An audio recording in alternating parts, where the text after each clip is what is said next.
The thing that I'm most excited about in Homefront is this unique core fantasy. The idea that, we're exploring the civilian side and the human side. The main gameplay goal behind the single-player portion of our game was to put the player in the shoes of a resistance soldier fighting for his country.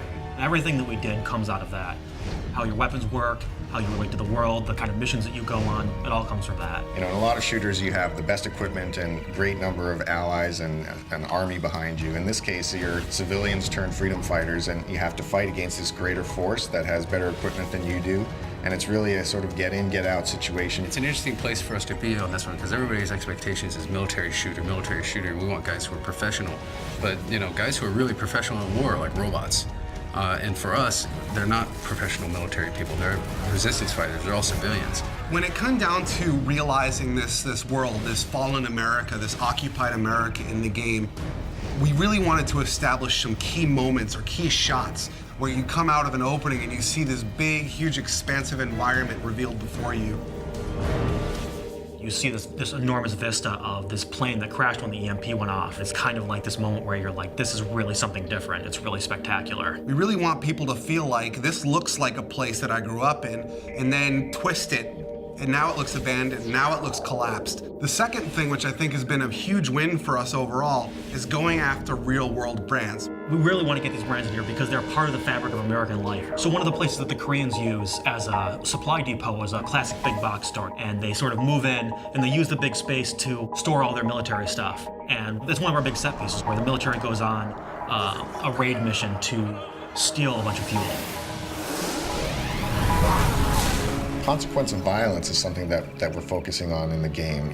War is not a pretty thing, and there's not always lots of positive events that come out of it. It's actually very dark and tragic, and we want to show that element in Homefront, which you don't really get in a lot of shooters. Jake, just put them out of their misery. Who's shooting? Let those bastards cook! In average FPS, you'll blow through 30 to 100 guys every 15 to 20 minutes or so. And you sort of get this what we call Massacre Fatigue. When you stop even caring, you don't even realize that you're killing humans. But what we're trying to do is really attach emotion to that it actually, there are consequences to violence. Please form a single file line. Have your papers ready for inspection. How am I supposed to make the player feel or care about the fact that they're killing when that's the whole goal of the game? But that's really the fundamental crux of what we're trying to achieve.